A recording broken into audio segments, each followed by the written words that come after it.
Assalamualaikum warahmatullahi wabarakatuh. Kita berjumpa lagi dalam FAS, Forum Akal Sehat, forumnya orang-orang berakal sehat. Kita lanjutkan episode ini tentang kiprah sang legenda Sultan Salatin. Lanjut, kita tanyakan pada sang legenda. Assalamualaikum Bang. Waalaikumsalam warahmatullahi wabarakatuh.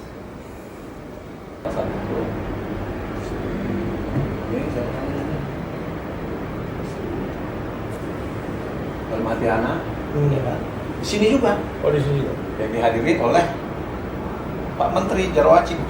Oh, saat itu ya? Saat itu. Dianggap abang membuat dua hari itu, kan? Antara Elma sama, padahal bukan apa-apa untuk meramaikan.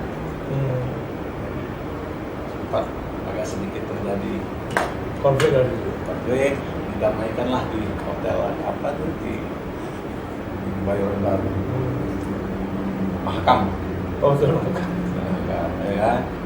Jadi ya banyak sekali sebagai yang menunjuk lah kan. Dan waktu itu mengikuti juga sebagai kandidat, cuma sebetulnya hanya ikut meramaikan. Tapi adalah mulai muncullah orang-orang yang nggak jelas ya kan, seperti sejak era Mas Ratno, ya, dia orang baik. Mestinya selektivitasnya itu harus lebih kan, tapi ya itulah kondisinya ya. Setelah itu ya terpilih Yeni Rahman. Pas KFA itu? Ya, setelah Eva terpilih, itu luar biasa. Itu kongres dibuka oleh Presiden SBY, Hotel Manhattan, Jakarta. Ya, itu berkat kerja keras Yeni Rahman ya. Cuman waktu itu saya sendiri walk out karena yang tadi itu ada anasir-anasir yang orang-orang luar yang tidak punya kepentingan menentukan duduk sebagai ketua sidang. Oh, ketua sidang itu masih ada orangnya semua. Dan Yeni Rahman ini sebetulnya bagus, mudah terpengaruh mungkin karena latar belakang ya. Dia kalau merasa bergaul dengan yang lebih elit gitu kan, yang tidak merakyat mungkin kurang populer gitu kan. Kalau yang elit kan enggak kayak gitu. Ya, alhamdulillah kita tahu bahwa dia terus mendapatkan suami ya kalau nggak salah itu.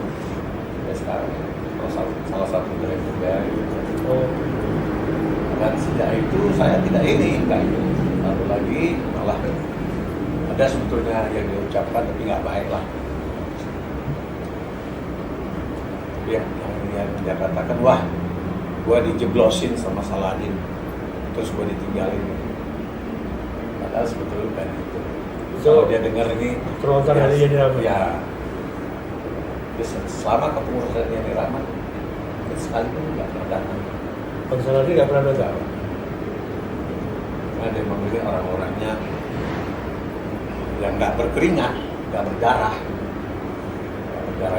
di pengurusan Yeni Rahman. Kemudian terjadilah lagi masa mau masuk ke pemilihan berikutnya. Raja Musti. Yang waktu itu saya masih agak sering ke Malaysia, pernah dia buat SMS sambil memakai nama menyebutnya ya Amirul Mukminin. Wah, keren banget gitu. Saya izinnya dari mencalonkan diri. Wah, saya bilang belum waktunya, belum tepat. Sementara orang tahu saya membawa ke sana dan belum pas. Bukan masalah dia bisa main film apa enggak, tapi belum. Karena kriterianya kan harus anggota biasa segala macam. Tapi didoronglah oleh teman-teman yang di sini nih, ya inisialnya semacam KM sama FN gitu kan, dorong dia terus kawalkan lagi. Mungkin ada masalah kepentingan lain dan kebetulan dia memang duit banyak gitu kan. Kalau nggak salah pertarungannya sama Kikusumo satu. Produk sama Kikusumo. Kikusumo sama saya juga, sama Boy Terakhir juga. Oh, ada 4 kandidat? Ada. Oh. Saya pasang poster besar-besar di sini kan. Gambar Soebarno. Acaranya di Mataram? Sahid Hotel. Jakarta tuh. Oh. Pertarungan 4 kandidat. Tapi yang 2 mundur, ya kan, tinggal sebagai seorang demokrat, ya. Yang sempat saya kesal juga sama Deddy Miswar. Ada kata-kata saya kurang baik lah. Oh, Deddy Miswar maju juga? Ya, nggak tahu dia mendorong di mana sih. Pokoknya masalahnya lain lagi lah itu semua. Tidak jelas itu. Kehebohan menciptakan masing-masing ada yang bawa Laskar Merah Putih, Pancasila, doa ini. Jadi ormas sudah masuk juga ya? Sudah masuk, tarik kemana-mana. Jadi orang pengamat aja lah. Mana ini kan? Itu periode pertama A ya? Ya, periode pertama. Agak cocok. Saya sendiri mengambil sikap itu sebagai oposisi aja. Sehingga ada usaha membuat partai perjuangan, partai apa, 56, udah mulai. Sudah banyak hal-hal yang krusial ya, harus kita nggak perlu lah. Terus bagaimana agar juga menerima siapa aja gitu kan. Tapi di samping itu memang ada baiknya juga dia. Dia pernah memberangkatkan 300 orang untuk umrah. Oh, itu sisi baiknya ya? Sisi baiknya. Ada 300 ini artis? Artis film? Yang diangkat bawa? Yang dibawa? Sebagian pengertian artis sekarang, waktu sekarang ini kan jadi kabur. Oh, oke. Saking kaburnya, belum lagi konfliknya dulu dengan GAN kan? Oh, gabungan artis Nusantara. Kamelia Malik Ya, ya? Kamelia Malik saya sini zamannya masalah kan. Jadi kita melihat belakangan ini artis-artis punya nama papan atas itu menghindar dari parsi. Oke. Ya kan? Nah, ini sangat disayangkan. Itu salah satu halnya. Kemudian singkat cerita terjadi kongres di Lombok. Nah, saya tuh dibawa oleh Firman Nurjaya untuk ketemu Agathon apa namanya? Ono Inamo, PIM 3. Di situ dia sampai pertama mengeluarkan air mata, bagaimana supaya dia diberi kesempatan sekali lagi. Karena 3 tahun ini urusan dia dengan Yeni Rahman itu di pengadilan. Oh. Dan di pengadilan dia menang. Gugatan Yeni Rahman ditolak. Ini sejarah ya. Nah, di sini waktu kongres itu juga ada hal-hal yang sebetulnya kurang baik, memalukan, ya kan? Yeni Rahman disuruh turun dari panggung oleh orang-orang yang katanya anggota parvi yang tidak pernah main film, tapi punya hak anggota. Ini kan ironis sekali. Nah, terakhir Yeni Rahman pengen kembali. Tadi sebelumnya mengatakan tidak dapat izin dari suami. Ya, macam-macam lah praduga orang. Tidak mau ini, tapi mau lagi gitu kan. Itulah awalnya. Dan yang terakhir bagaimana terjadinya Gatot itu pelas ya dulu, ya kan. Disitulah mendapat apa namanya, kesempatan untuk pergi ke Lombok, ya kan. Pergi ke Lombok itu cuma dibiayai tiket pergi aja. Oh, kongres ini? Kongres Lombok. Nah, lebih cenderung saya sebagai pendengar aja. Oh, mana hiruk pikuknya itu, waduh, luar biasa. Karena di era-era setelah itu daerah-daerah itu lebih banyak diisi oleh orang-orang mantan partai atau caleg-caleg gagal. Oh. Di pengurusan saat itu ya? Mereka, memang orang-orang daerah tuh soal organisasi jago, bisa lah orang-orang pusat. Nah memang latar belakangnya beda. Ya udah sampai situ terakhir saya waktu keisruhan mendapatkan mandat, ya kan? Mandat langsung ya? Dari Agaton. Dan teman-teman yang mendorong itu nggak ada. Dan dianggap orang yang masih bertahan untuk habis jadi kapten. Mau tahu lah gitu. Wah, dan terus isunya saya buat pemalsuan atau segala macam. Apa sih yang harus dipalsukan? Apa sih dapat? Kalau kita juga nggak punya duit, nggak punya ambisi banget untuk gitu-gituan. Jadi sekarang ini semacam ada beban aja. Setelah itu ya kemarin ini terjadi konflik lagi yang sebetulnya buat saya sendiri itu sebetulnya ambil positifnya. Kenapa begitu banyak orang yang mencintai Parvi? Begitu banyak orang yang suka dengan Parvi, walaupun bukan film ya, tapi simpatisan, mungkin pengagum pencinta film Indonesia. Jadi nama Parvi ini melekat sama masyarakat. Buatannya organisasi artis lain yang tidak seperti itu. Lahirlah terus Parvi 56, ya puas, terus ada Parvi apa namanya, Parvinya yang satu lagi ini kunjungannya. Sebetulnya kami itu hanya ingin meluruskan aja. Masa sekarang ini organisasi sudah lama, warisan. Masa disuruh daftar baru lagi? Gimana ceritanya? Ada AHU baru lagi. Itu berarti kan organisasi baru dong. Iya. Logikanya gitu. Tapi kalau kita setelah mengadakan kongres atau mengadakan rapat luar biasa dibentuk pengurus, kan cukup Tinggal melaporkan. laporkan aja. Pemberitahuan. Bukan ada AHU lagi. Nah, tapi inilah Kepentingan politis ada di nggak tahu lah kalau dibilang apa luar biasa Parvi.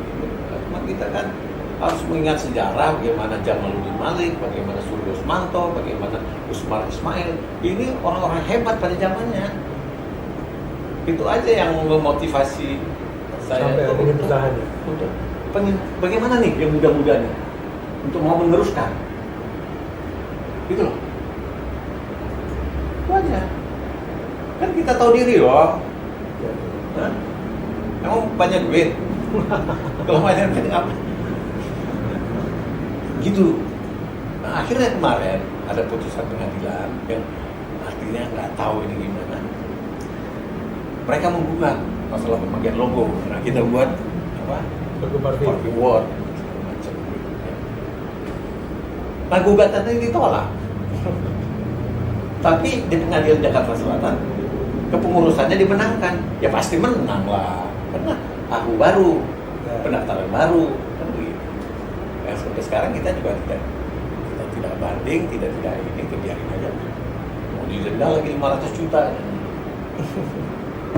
Buat saya berpikir sekarang ini ya, mari kita jangan berprasangka, masing-masing kita berkreasi lah, buat program yang betul-betul ada kaitannya. Ini maaf nih, hari terakhir kemarin nih, ada yang membuat program memperingati Hari Pahlawan, tapi di kafe. Kok bukan ziarah? Hah? Kan? Coba, kok ngapain? Joget-joget. Ya mungkin dikaitkan dengan ada yang ulang tahun ya. Tapi Hari Pahlawan, ziarah dong. Sangat gak etis ini. Sangat gak etis ini. Secara logika gitu. Ini gitu. Akhirnya sekarang banyak muncul, ada Garuda apa seperti Siregar, ada lagi siapa lagi Starina, ada lagi Papindo, ada lagi apa-apa gitu kan. Itu yang menyebabkan sampai hari ini abang bertahan untuk membesarkan Parvi. untuk menjaga menjaga marwahnya parfit. marwah parfit. Itu aja. Nggak ada benar. Ya alhamdulillah kita mendapatkan tempat di sini. Gedung film ini karena ini bersejarah ternyata buat kami.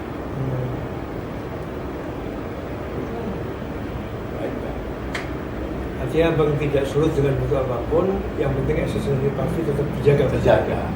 Ada masanya parfit itu pasang surut kan. Enggak. Apa harapan Abang ke depan organisasi ini seperti apa? Ini kan harus ada regenerasi kan? Iya, harus ada. Kemarin itu kan kita mencoba untuk mengadakan polling, ya kan? Ini calon-calonnya ternyata terpilih Roy Martin polling tertinggi. Setelah itu Dian Sastro. Cuman karena mungkin mereka melihat ini kalau Roy Martin ini, gue pengen mempersatukan, tapi enggak. Pemerintah hanya mempersatukan aja nggak bisa. Bang, di era sekarang kan sosial media digital ini kan suka nggak suka kita sih. Ya. Dan banyak norma-norma berbangsa kita pasti ada perubahan. Ya. Dulu seperti Abang sampaikan di era Soekarno sampai Prasetyo itu kan bahwa parfit itu ada kan. Ya. Artinya peran parfit sebagai regulasi itu kan ada. Ya. Hari ini kan hilang, terus dampaknya kalau kita sama-sama lihat suka nggak suka itu berdampak ke masyarakat karena media informasinya sekarang ini kan lebih lihat sosial media dibanding TV atau bentuk apapun. Nah, harapan Abang harusnya seperti apa sih media ini kan? Harusnya ada fungsi kontrol budi pekerti atau contoh apapun kan? Karena nasional karakter budaya kita kan jadi hilang. Ya. Bahwa bangsa ini berkarakter jadi hilang. Pendapat Abang? Kalau social control itu harus ada. Untuk perkara medsos ini kalau kita perhatikan bagus ya, itu malah bisa mendongkrak perfilman ya kan? Dan itu terbukti sampai sekarang gedung bioskop setelah COVID ini ramai. Malah yang saya dengar film impor kalah. Oh, film impor kalah. Kalah. Hari ini saat ini Bang ya? Sekarang ini kalau film nasional. Nah sekarang bagaimana Parvi ini memberikan apa namanya edukasi, membuat film-film di antara film-film yang banyak tema-tema horor atau apa yang tidak edukatif gitu kan, membuat yang lebih baik lagi. Itu aja harus ada lebih membumi lah kalau bahasa film. Lebih membumi yang tadi itu ya pesan-pesannya harus. Oh, pesan-pesan yang disampaikan. Edukatifnya harus lebih menonjol bahasa film. Tapi secara keseluruhan Bang masih meyakini film akan bisa jadi tuan rumah di negeri sendiri. Sekarang ini kan sudah terbukti bahwa orang membuat film ini tidak hanya harus ditonton di layar lebar, di Netflix bisa, di Flix yang lain bisa. Artinya pasarnya itu makin besar. Dan anak muda kita udah bisa masuk dan yang membanggakan daerah-daerah pun udah bisa buat film bagus. Oke. Jadi Abang yakin film kita masih bisa? Ya kalau perlu ya itulah ada yang mengontrol itu harus ada. Regulasinya kan? Ya, maksudnya ada satu badan lah paling enggak. Nggak tahu sudah kita di BPI ini kan kemana arahnya apa jadi mitra pemerintah kan. Tapi jangan sampai masuknya apa namanya ini organisasi yang kebetulan hanya dapat HU tapi pengikutnya nggak jelas gitu kan. Banyak itu kalau nggak salah itu ada 60 stakeholder ada di situ. Masa parti harus masuk di situ. Sama dengan Apindo, Teranggi, almarhum semuanya Gaza, kok sama? Dalam pemilihan suaranya juga sama. Masalah partai yang mana juga. Artinya, jadi mereka sendiri nggak tahu nih. Artinya regulasi yang dilakukan oleh pemerintah tidak melihat historinya dulu, begitu. Histori itu yang penting. Gitu. Sehingga banyak organisasi yang berkonflik pada akhirnya dengan Iya. regulasi yang harus ahli tadi kan, company story. Kan harus sekali. Masa kita disamakan karena ada satu lagi teman kita namanya membuat yayasan rumah film Indonesia bisa punya satu suara. Siapa pengikutnya? Apa selama ini dia lakukan? Nah, organisasi seperti ini kan banyak gabung di situ. Yang ujung-ujungnya apa sebetulnya? Kapan kita bisa mandiri? Memang kita perlu pemerintah kita.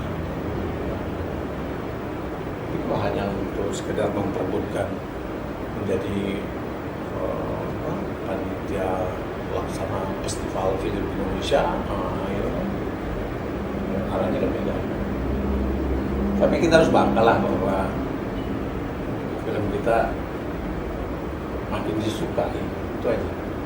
Tinggal tema-temanya harus lebih variatif.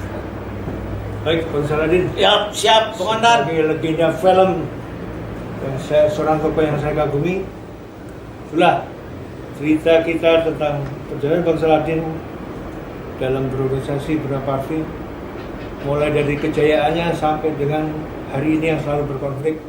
Tapi beliau menekankan bahwa film Indonesia akan terus menjadi tuan rumah dirinya sendiri. Dinamika organisasi mudah-mudahan dengan informasi yang kita bahas saat ini mudah-mudahan menjadi pintu masuk untuk adanya kolaborasi atau persamaan kembali lah untuk membesarkan Parvi sebagai organisasi film Indonesia. Terima kasih. Wassalamualaikum warahmatullahi wabarakatuh. Salam akal sehat.